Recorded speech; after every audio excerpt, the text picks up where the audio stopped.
Hello students, my name is Rohit Penyuli and I am from ICT virtual classroom Dehradun. कैसे हैं आप सभी? मेरे ख्याल से बहुत अच्छे होंगे। हम बात कर रहे हैं क्लास 9th साइंस की। ठीक है, तो साइंस में हम आपका पहला चैप्टर स्टार्ट करेंगे आज। Chapter number 1, matter in our surrounding, है ना, हमारे आसपास के पदार्थ। इसके बारे में जानेंगे, है ना, पदार्थ होते क्या है उसके बारे में समझेंगे, और जो पदार्थ की जो कैरेक्टरिस्टिक्स है, यानी जो मैटर की कैरेक्टरिस्टिक्स है, मतलब क्या क्या चीजें वो करते हैं, उसके बारे में हम जानेंगे, समझेंगे क्या होते हैं। तो उसी को करने के लिए चलते हैं बच्चों स्मार्ट बोर्ड की तरफ।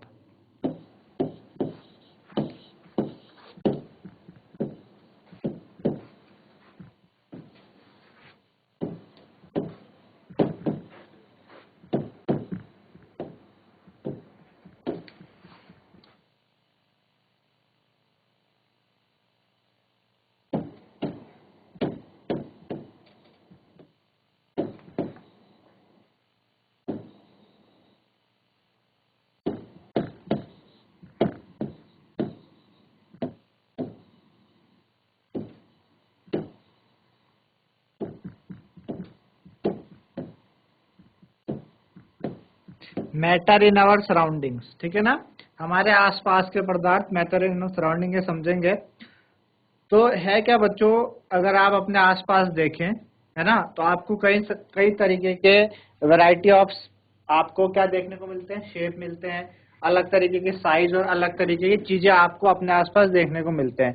तो इस यूनिवर्स में जितने भी मटेरियल है ना, साइंटिस्ट के द्वारा उनको क्या नाम दिया गया? मैटर। ठीक है ना, मैटर। क्या नाम दिया बच्चों? मैटर नाम दिया गया। पदार्थ को क्या बोला गया? मैटर। तो जो सांस हम लेते हैं, जो खाना हम खाते हैं, पत्थर हो गए आपके, क्लाउड हो गए, है ना, आपके तारे हैं, प्लैनेट्स हैं, एनिमल, या अगर आप एक ड्रॉप ऑफ वाटर की बात करें, पानी की बूंद की बात भी अगर करें, या अगर आप सैंड के पार्टिकल की बात करें, है ना, जो रेत के कण है उनकी बात करें, तो हर चीज क्या है बच्चों? मैटर है। हर चीज क्या है? पदार्थ है। ठीक है ना। तो जब आप अपने आसपास देखते हैं तो आपको क्या दिखता है इन सारी चीजों में? जितनी चीजें मैंने बोली या जितनी चीजें आपके आसपास है, उसमें आपको दो चीजें देखने को मिलती है कि जो ये मैटर है यानी पदार्थ है, एक तो इनके पास क्या है? इनका अपना द्रव्यमान है, मास है। ठीक है, एक तो इनका क्या है? अपना द्रव्यमान है, मास है। दूसरा, ये जगह घेरते हैं, ऑक्यूपाई स्पेस। तो मैटर को क्या बोला गया कि जिनका क्या है? विच हैज मास, जिनके पास क्या है? मास है, मतलब उनका द्रव्यमान है, और जो क्या घेरते हैं? विच ऑक्यूपाई स्पेस,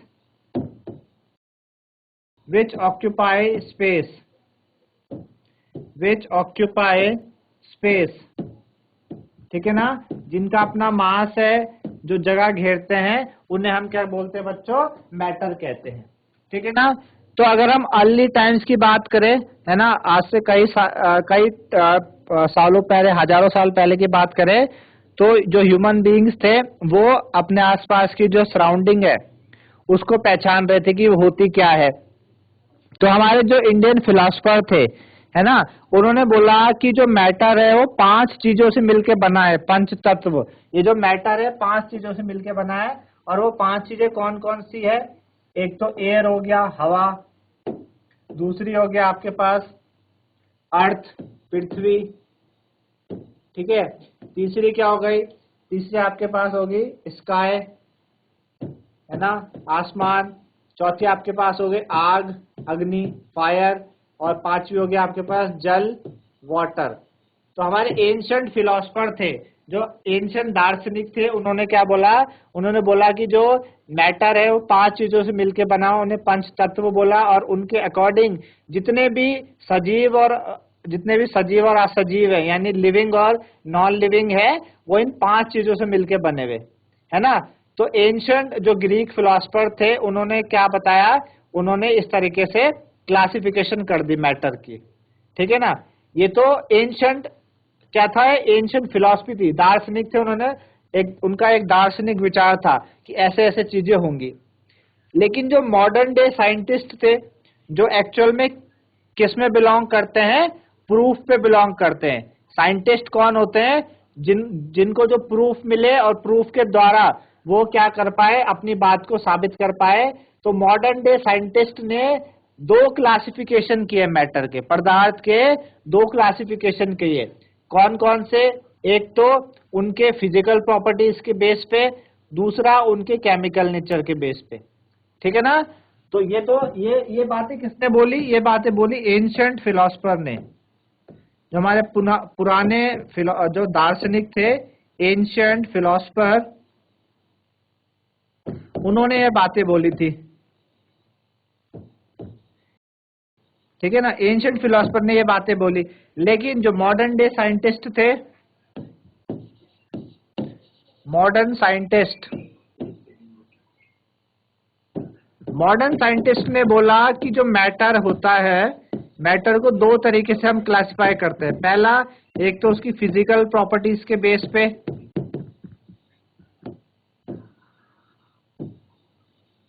ठीक है, और दूसरा उसकी केमिकल प्रॉपर्टीज के बेस में,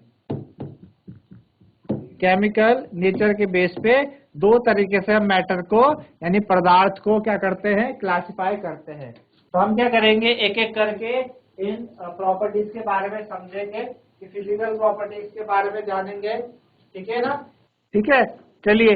तो मॉडर्न साइंटिस्ट ने क्या बताया? मैटर को दो तरीके से क्लासिफाई किया, एक तो फिजिकल प्रॉपर्टीज के बेस पे और केमिकल नेचर के बेस पे। तो सबसे पहले हम बात करेंगे फिजिकल नेचर ऑफ मैटर की। फिजिकल नेचर ऑफ मैटर की बात करेंगे।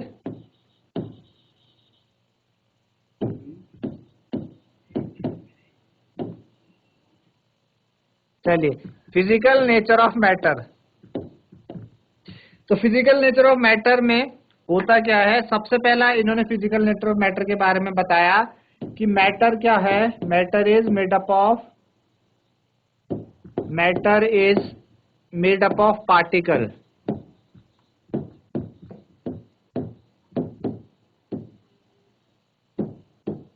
जो मैटर है बच्चों, वो किससे मिलके बना है? पार्टिकल से मिलके बना है।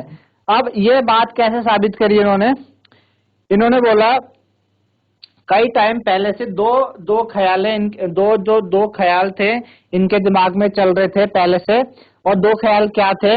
एक लोग ये कहते थे कि जो मैटर है वो एक क्या है, जैसे लकड़ी का टुकड़ा होता है ना, इस तरीके से अगर हम लकड़ी के टुकड़े की बात करें, तो अगर आप एक लकड़ी के ब्लॉक को देखो, वुड ऑफ ब्लॉक को अगर आप देखो, तो इस पे कहीं पे भी क्या है बच्चों? गैप नहीं है, कहीं पे भी गैप नहीं है ना, एक कॉन्टिन्यूस है। वुड ऑफ ब्लॉक कैसा होता है? कॉन्टिन्यूस होता है। तो एक लोग ऐसे बोलते थे कि जो मैटर है वो continuous block, would of block के जैसा है, मतलब बीच में उसके कोई गैप नहीं है, कॉन्टिन्यूस जैसा है। दूसरे लोग क्या कहते थे? मैटर किससे मिलके बना है? सैंड के पार्टिकल, रेत होती है ना, रेत, आपकी जो रेत होती है सैंड, उसके पार्टिकल। अब जब आप रेत को आप मुट्ठी में उठाएं, तो रेत को आप मुट्ठी में उठाएंगे तो आप देखोगे मिट्टी को, रेत को, उसके बीच में क्या होता है? हल्का हल्का गैप होता है ना? तो दो बातें थी लोगों के मन में। पहली बात कि जो मैटर है वो कॉन्टिन्यूस जैसा है, दूसरी बात कि मैटर कैसा है? रेत के कण जैसा है ना? तो कैसे साबित हुआ कि जो आपके पास मैटर है वो कॉन्टिन्यूस है या पार्टिकल है? मतलब जो मैटर है वो लकड़ी के जैसा कॉन्टिन्यूस होता है या रेत के जैसा होता है? हमने क्या करा बच्चों? हमने एक एक्टिविटी करी। एक्टिविटी में क्या करा हमने क्या करा? एक बीकर ले लिया इस तरीके से, ठीक है ना? इस तरीके से हमने बीकर ले लिया, ठीक है ना? इसको कितना का लिया? 100 ml का आपने एक बीकर ले लिया। और इस बीकर में हमने क्या डाला बच्चों? इसको आधा भर लिया हमने पानी से, ठीक है ना? इस पे हमने इस बीकर को आधा पानी से हमने भर लिया, इसमें वाटर हमने डाल दिया, ठीक है? इतना करने के बाद इसमें फिर हमने कुछ क्या डाला? कुछ नमक डाला, सॉल्ट डाल लो, नमक या चीनी डाल दो आप, शुगर, कुछ हमने इसमें चीनी या शुगर डाला है, ठीक है ना? उसके बाद हमने क्या करा? हमने वाटर लेवल में चेंज देखा, ठीक है ना? तो आप बता पाओगे कि जब आप इसमें नमक या चीनी डालोगे होगा क्या एक्चुअल में? कोई बता सकता है? जब आप पानी में नमक और चीनी डालते हो, उसको थोड़ा सा घुलाते हो, तो क्या होता है?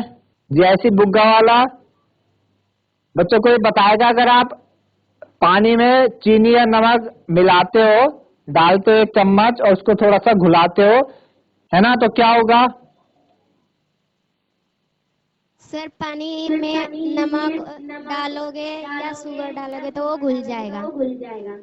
घुल जाएगा, पूरी अच्छे से घुल जाएगा, ठीक है ना। ठीक है, बहुत बढ़िया। तो एक्चुअल में वो जो नमक आपने डाला था वो गया कहाँ? घुल गया ना, उसमें नमक उसमें घुल गया। इसका मतलब इससे क्या साबित होता है? इसका मतलब इससे क्या साबित होता है? ये साबित होता है कि पानी के जो पानी है, पानी के बीच में जगह रही होगी ना, अगर पानी के बीच में जगह नहीं होती तो वो नमक कहाँ जाता? अभी आपको नमक नहीं दिख रहा है, नमक घुल गया उसमें। तो यहाँ से क्या साबित हो रहा है? यहाँ से ये साबित हो रहा है कि पानी के बीच में क्या है, कुछ जगहें हैं, स्पेसेस हैं, जिसके बीच में जाके नमक क्या हो गया? बैठ गया। ठीक है ना, आई बात समझ में? बताओ। तो यहाँ से क्या साबित होता है? यहाँ से ये साबित होगा कि जो मैटर है, पानी भी तो एक क्या है, पानी भी पदार्थ है ना, पानी मैटर है। तो हमने बात क्या की थी? मैटर, जो पहली प्रॉपर्टी हम पढ़ रहे हैं, पहली प्रॉपर्टी क्या पढ़ रहे हैं कि मेटल पार्टिकल से मिलकर बना है। जो मैटर है वो किससे मिलकर बना है बच्चों? कण, पार्टिकल से मिलकर बना है। अगर मैटर पार्टिकल से मिलकर नहीं बना होता तो ये जो आपने नमक और चीनी डाली है वो कैसे घुल पाती? अगर लकड़ी के जैसे होता, अगर जो मैटर है पदार्थ लकड़ी के जैसे होता है तो वो तो आपको भारी दिखाई देता, नमक उसके आसपास दिखाई देता। अभी आपको नमक नहीं दिखाई दे रहा है, यानी वो पूरा घुल गया है। घुलने से क्या तात्पर्य है? घुलने से ये तात्पर्य है कि पानी के कणों के बीच, पानी जो है कणों से मिलकर बना है, और जो कण होते हैं कण हमेशा कॉन्टिन्यूस नहीं होते। तो मेरे ख्याल से पहली बात आपको समझ आई होगी। पहली बात क्या थी कि matter is made up of particle, है ना। जो मैटर है वो किससे मिलके बना है बच्चों? पार्टिकल से मिलके बना है। तो पहली बात तो फिजिकल प्रॉपर्टी ये हो गई, ठीक है ना। दूसरी प्रॉपर्टी क्या होगी इसकी?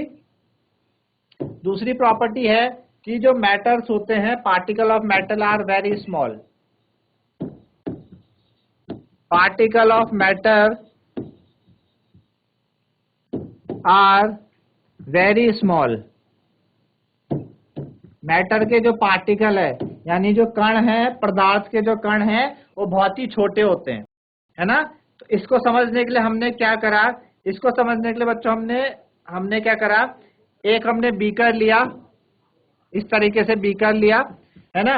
100 ml का हमने बीकर लिया और इसमें हमने पानी भर दिया, ठीक है ना। वाटर हमने डाल दिया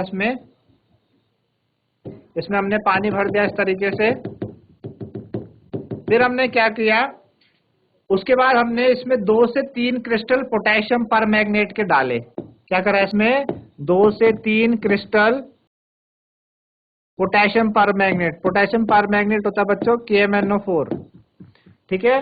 ये पोटेशियम परमैंगनेट का सूत्र है KMnO4। तो 2 से 3 क्रिस्टल हमने KMnO4 के डाले, और ना, और उसको 100 ml पानी में हमने डिसॉल्व किया, ठीक है ना। इसमें क्या? 100 ml पानी में हमने डिसॉल्व किया। आई बात समझ में? जब आप इसको 100 ml पानी में आप इसको डिसॉल्व करोगे तो पानी का जो रंग है, पानी का रंग आएगा। पानी में क्या आएगा बच्चों? रंग आएगा, ठीक है ना। ये जो पानी है वो कलर्ड हो जाएगा। जो KMnO4 के जो क्रिस्टल होते हैं वो पिंक कलर के होते हैं। क्या होंगे? पिंक, ठीक है ना, पिंक कलर। तो जैसे आप 2 से 3 क्रिस्टल पानी में डालोगे और उसको चम्मच वगैरह से घुलाओगे तो वो पूरे घुल जाएंगे। तो उस वजह से आपके पास ये जो पानी है वो कैसा हो जाएगा? पिंक कलर का हो जाएगा। अब हमने क्या करा? जो हमारे पास ये पिंक कलर का पानी आया, है ना, ये पिंक कलर का सॉल्यूशन हमारे पास आया, इसमें से हमने क्या करा बच्चों? इसमें से हमने ना 10 ml, कितना? 10 ml हमने बाहर निकाल दिया, ठीक है ना। 10 ml हमने इसमें से क्या करा? बाहर निकाला। तो अब बताओ कि जब ये 100 ml का था ना, 100 ml का था, तो 10 ml आपने पानी बाहर निकाल दिया, तो कितना बचा इसमें? बताओ बच्चों, कितना बचेगा? सर 90 ml बचेगा। हाँ, 90 ml। इसमें से 10 ml निकाल दिया तो 90 ml हमारे पास बचा, ठीक है ना। 90 ml हमारे पास बचा, ठीक है ना। चलिए, इतना हमने किया। हमने 10 ml सॉल्यूशन बाहर निकाला, ठीक है ना। और हमने क्या करा? फिर इसी तरीके से हमने 10 ml सॉल्यूशन हमने बाहर निकाल के ये जो पूरी प्रक्रिया है ना, ये आपने 4 से 5 बार करनी है, ठीक है ना। आपने क्या करा, पहले 10 ml निकाला और उसको फिर 90 ml क्लियर वाटर में रखा। आपने 10 ml यहाँ से निकाला था ना, अब इस 10 ml को आपने क्या करा, वापस से आपने 90 ml पानी लिया। अब ये 90 ml पानी कैसा था, फ्रेश वाटर लिया आपने, रंगीन वाटर नहीं लेना आपने। कैसे लेना है, फ्रेश वाटर, जिसमें रंग बिल्कुल ना हो, वो लेना 90 ml। और जो वहां से 10 ml आपने निकाला था जिसमें थोड़ा सा पिंक कलर है, समझ आ रही है आपको बात, आपने पिंक कलर वाला 10 ml निकाला और ये जो पिंक कलर वाला 10 ml है उसको अभी नए 90 ml पानी में आपने डाल दिया, ठीक है ना। 90 ml पानी में डाल दिया, फिर वापस से क्या बन गया, 100 ml बन गया, वापस से 100 ml बन गया और इसमें पिंक कलर आ जाएगा। अभी भी ये क्या होगा, पिंक कलर का है, ठीक है ना। फिर आपने क्या करना है, यहाँ से वापस से 10 ml बाहर निकालना है और उसको वापस से नए 90 ml फ्रेश वाटर में डालना है। ऐसा प्रोसेस आपने 4 से 5 बार करोगे। तो जब 4 से 5 बार करोगे आप, तो आप पाओगे कि जो 5वीं बार या 6ठी बार जो आपके पास 100 ml आया है ना, उसमें जो कलर होगा, उसमें जो रंग होगा पानी का, वो बहुत ही क्या होगा, बहुत ही फीका रंग होगा। क्या होगा, बहुत ही फीका रंग होगा, ठीक है ना। तो इस एक्सपेरिमेंट से हमें क्या पता चलता है, इस एक्सपेरिमेंट से हमें यह पता चलता है कि जो पोटेशियम परमैंगनेट के क्रिस्टल्स हैं, है ना, वो कितने छोटे हैं। वो इतने छोटे हैं कि बार बार डाइल्यूट करने पे उनका कलर अभी भी आ रहा है ना। अपने आप को बार बार डिवाइड कर रहे हैं, छोटे छोटे पार्टिकल्स में डिवाइड कर रहे हैं, तो भी उनका कलर आ रहा है। देख रहे हो आप, आपने यहाँ पे सिर्फ 2 से 3 क्रिस्टल लिए थे, 2 से 3 क्रिस्टल लेने पे आपको पिंक कलर मिला। फिर आपने यहाँ से 10 ml निकाला, उसको नए 90 ml में डाला, फिर वापस से 10 ml निकाल के नए 90 ml में डाला, फिर वापस से 10 ml निकाल के नए 90 ml में डाला, तो भी आपके पास लास्ट तक भी आपके पास पिंक कलर आया। हाँ, वो थोड़ा सा हल्का आया, लेकिन आया जरूर। इसका मतलब क्या है कि पोटेशियम परमैंगनेट के क्रिस्टल क्या कर रहे हैं, अपने आप को आपस में डिवाइड करके पिंक कलर दे रहे हैं। इसके मतलब कि उसके जो पार्टिकल्स होते हैं वो क्या होते हैं बच्चों, बहुत ही छोटे होते हैं, ठीक है ना। पार्टिकल्स क्या होते हैं, बहुत ही छोटे होते हैं। इसी तरीके से ना आप और एक्टिविटी कर सकते हो। क्या कर सकते हो, आप क्या कर लो, एक पानी ले लो, है ना। पोटेशियम परमैंगनेट की जगह आप क्या ले सकते हो, डिटॉल। आपने एक पानी लिया, एक बीकर, उसमें डिटॉल डाला, फिर वहां से थोड़ा सा डिटॉल का जो मिक्सचर है अलग किया, फिर उसको नए पानी में डाला, फिर वहां से अलग किया, नए पानी में डाला। ऐसे आप 4 से 5 बार करोगे तो आपको जो खुशबू है डिटॉल की, वो लास्ट तक आएगी, है ना। तो यहाँ से ये पता चलता है पार्टिकल्स बहुत छोटे होते, इतने छोटे कि आप सोच भी नहीं सकते, आपकी इमेजिनेशन से भी क्या है, छोटे हैं, आप सोच भी नहीं सकते, इतने छोटे हैं, ठीक है ना। तो मेरे ख्याल से आपको ये बातें समझ आ रही होगी कि पार्टिकल्स किससे मिलके बने होते हैं। पार्टिकल्स, पहली बात तो matter are made up of particle, पहली बात हमने करी। दूसरी बात हमने करी कि particle are very very small, बहुत छोटे होते हैं। अब तीसरी बात क्या है, तीसरी बात ये है बच्चों, ठीक है ना। तो 2 बातें हमने समझ ली, ठीक है। आगे अब बात करेंगे हम आपको अभी इतना साबित हो गया, हमारे पास ये एक बात साबित हो गई कि जो पदार्थ है वो किससे मिलके बने, कण से मिलके बने। अभी हम बात करेंगे किनकी, कण के गुणों की बात करेंगे। क्या करेंगे, कणों के गुणों की बात, कैरेक्टरिस्टिक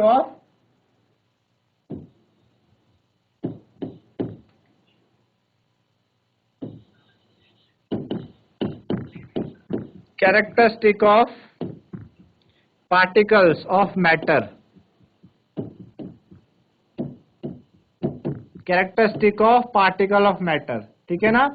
पदार्थ के कणों के गुणों की बात हम करेंगे। तो पदार्थ के कणों की गुणों की बात क्या है, पहली बात ये बोलता है कि particle of matter have space between them, particle of matter have space between them, space between them, जो आपके पदार्थ के कण हैं उनके पास क्या होती है, जगहें होती है उनके बीच में। और ये हमें कहाँ से साबित हुआ बच्चों, ये हमने जो ऊपर एक्टिविटी करी थी ना, जिसमें हमने पानी लिया और उसमें हमने क्या डाला था, हमने चीनी और नमक डाला था और हमने देखा था चीनी और नमक अच्छे से उसमें क्या हो गए थे, डिजोल्व हो गए थे, घुल गए थे। तो यहाँ से क्या साबित होता है, कोई चीज किसी में कब घुलेगी, जब वहां पे क्या हो, जगहें हो, है ना। जब वहां पे क्या हो, जगह हो, तो चीजें आपस में क्या हो जाती है, अच्छे से घुल जाती है। तो पहला गुण क्या है, particle of matter have space between them, ठीक है। दूसरा जो गुण है वो है particle of matter are continuously moving. Particle of matter are